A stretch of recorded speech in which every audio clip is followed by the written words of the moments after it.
দাদা তুমি এখানটায় এই পতাকাটা কি জন্য নিয়েছো? আমার সকল কষ্ট দাদা, তৃণমূলের লোকেরা রাতের বেলা তুলে তুলে মেরেছে। এই পাগড়া অঞ্চলের স্বামীন ফামিন এরা সব তুলকে মারা হয় লোককে।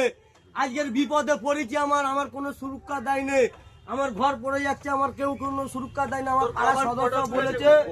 পাড়ার সদস্যরা বলেছে আমাদের, বলে তুই গিয়ে থানায় কেস কর।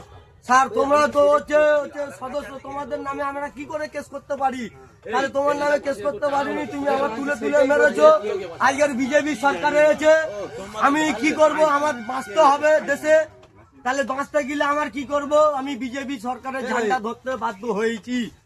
ঠিক আছে, ভালো কথা। এর আগে লোকসভার ভোট তো আমার দাবড়েছে। খুব অত্যাচার মানে আমার বলেছে, বলে তুই যে আমার নামে কেস করো। আপনার নিজের ভাই বলছিলেন, আপনার নিজের ভাই আপনাকে আপনার পতাকাটা একটু হ্যাঁ, কাছে আমার রাখো। ভাই বলেছে 2 নম্বর বলোকে। ওটা কি টিএমসি? হ্যাঁ সবাই বলেছে, সব ভাই চাচা সবাই বলেছে। হ্যাঁ আমি আমার পাড়ার লোকও বলেছে, আমার নিজের চাচতো ভাই বন্ধু বলেছে। তৃণমূলের সদস্য, আবার নাম বলতে হবে না। তাহলে তুমি 2 নম্বর বলোকে হচ্ছে বুথ হিসেব করলে তুমি বুঝতে পেরে যাবে। ওরা সব টিএমসি সদস্য, সব টিএমসি, তারা সব টিএমসি সদস্য, তাই তো?